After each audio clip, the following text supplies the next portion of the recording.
Guys, आज next topic करेंगे chapter 7 directing का। अगर अभी तक आपने मेरे चैनल को सब्सक्राइब नहीं किया है तो प्लीज़ सब्सक्राइब कर दें। बेल आइकन को क्लिक करना ना भूलें कि आने वाली न्यू वीडियो की नोटिफिकेशन आपको टाइम पर मिल जाए। चलिए आइए स्टार्ट करते हैं नेक्स्ट टॉपिक इस चैप्टर का, दैट इज लीडरशिप। लीडरशिप क्या होता है? लीडरशिप एक ऐसा प्रोसेस होता है जिसकी हेल्प से हम जो एम्प्लॉयज़ हैं उनको इन्फ्लुएंस करते हैं उस ऑर्गेनाइजेशन गोल को अचीव करने के लिए, जो कि ऑर्गेनाइजेशन ने क्या किए हैं, सेट किए हैं। ये हम कह सकते हैं एक ऐसी एक्टिविटी है जो पर्सन्स को इन्फ्लुएंस करता है to achieve the group objectives और organisational objectives. So the definition of leadership is the process of influencing the behavior of people by making them strive voluntarily towards achievement of organizational goals। उनको उन कामों में लगाना जिसकी मदद से क्या कर सकें, ऑर्गेनाइजेशन गोल को अचीव कर सकें। लीडरशिप क्या होता है कि एक ऐसा रोल प्ले करता है ऑर्गेनाइजेशन के अंदर जिसकी मदद से ऑर्गेनाइजेशन सक्सेस अचीव करती है। और अगर लीडर्स भी अच्छे होने चाहिए, गुड लीडर्स होने चाहिए, उनको अच्छी नॉलेज होनी चाहिए और परफेक्ट लीडर होने चाहिए कि वो अच्छे से लीड कर सके एम्प्लॉयज़ को। ये नहीं उनको खुद ही नहीं पता करना क्या है तो वो उनको लीड करने चले, ऐसा भी नहीं होना चाहिए। अच्छे लीडर्स, गुड लीडर्स और नॉलेजेबल लीडर्स होने चाहिए। फिर नेक्स्ट आता है फीचर्स ऑफ लीडरशिप। लीडरशिप के क्या फीचर्स हैं? The first one is leadership indicates ability of an individual to influence others. Leadership एक ऐसी एबिलिटी है जो क्या करती है, इंडिविजुअल के जो एफर्ट्स हैं, या हम कह सकते हैं जो इंडिविजुअल जो भी पर्सन है, एम्प्लॉयज़ हैं, उनको इन्फ्लुएंस करती है, उन अदर पर्सन्स को इन्फ्लुएंस करती है कि वो काम को कैसे कर सकें, बहुत अच्छे से कर सकें। फिर नेक्स्ट है leadership tries to bring change in the behaviour of others. यानी लीडरशिप ये ट्राई करती है कि जो भी बिहेवियर है पर्सन्स का, हम उसको चेंज कर सकें। यानी उनका इंडिविजुअल बिहेवियर से उनको किस बिहेवियर में चेंज कर सकें, ग्रुप बिहेवियर में।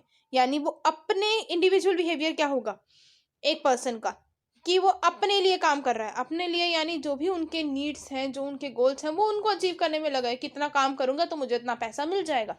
लेकिन एक लीडर की जो क्वालिटी है वो यही है कि वो क्या करे, उन गोल्स को ना अचीव कराते हुए क्या कराए, ऑर्गेनाइजेशन के गोल अचीव कराए। क्योंकि ऑर्गेनाइजेशन के गोल अचीव होंगे तो उनके खुद के इंडिविजुअल के जो गोल्स हैं वो बहुत आसानी से अचीव हो सकते हैं।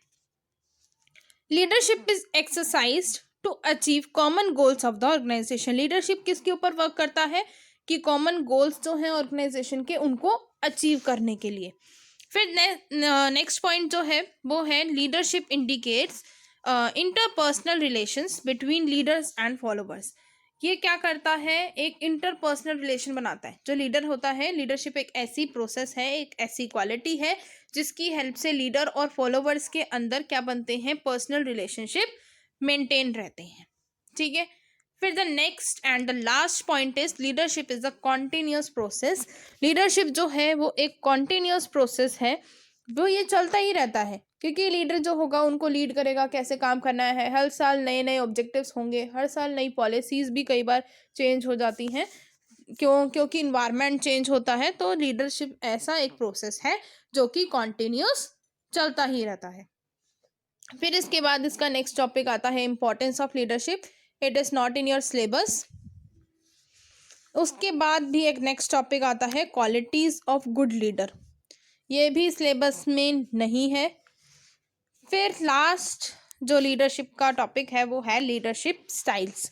लीडरशिप स्टाइल्स क्या है? Mainly there are many theories of leadership behaviour and styles, but जो रिसर्चर्स हैं उन्होंने मेनली 3 टाइप्स के जो लीडरशिप स्टाइल हैं वो बताए हैं, जो कि किसके ऊपर डिपेंड करते हैं, अथॉरिटी के ऊपर डिपेंडिंग है। Depending on the use of the authority there are 3 basic styles of leadership. The first one is autocratic or authoritarian leader. The second one is democratic or participative leader, and the third one is laissez-faire or free rein leader. The first में क्या है, autocratic leader के अंदर leadership के अंदर जो उनका style है फर्स्ट, उसके अंदर हम क्या कहते हैं कि एक ऑटोक्रेटिक लीडर जो है वो क्या करता है, जो उसके सबॉर्डिनेट्स होते हैं उनको ऑर्डर्स देता है और ये सोच के चलता है कि जो सबॉर्डिनेट्स हैं वो उसके ऑर्डर्स को मान लेंगे। ये जो स्टाइल है इसके अंदर किस टाइप की कम्युनिकेशन होती है, ओनली वन वे कम्युनिकेशन, सिर्फ एक तरह से कम्युनिकेशन होगी। दूसरी तरफ वो लोग क्या करते हैं, ये अज्यूम करके चलते हैं कि जिस हिसाब से रिजल्ट आएगा ऑर्गेनाइजेशन के अंदर, जो भी रिजल्ट होगा, जो भी एम्प्लॉयज़ ने एफर्ट्स डाले हैं, तो वो उस रिजल्ट के ऊपर वो लोग रिवॉर्ड और पनिशमेंट दोनों देंगे। और इस लीडरशिप स्टाइल के अंदर जो टाइम है वो कम लगता है, क्योंकि सारे के सारे डिसीजंस आसानी से कौन मेक कर लेता है, जो लीडर है, लीडर फटाफट से डिसीजन मेक कर लेता है, उसको किसी से पूछने की ज़रूरत नहीं पड़ती। इसलिए इसकी सुटेबिलिटी अगर पूछी जाए तो सुटेबल कहाँ पर है, जहाँ पर लेस एजुकेटेड एम्प्लॉयज़ की नीड है, ये वहाँ पर सुटेबल होगा।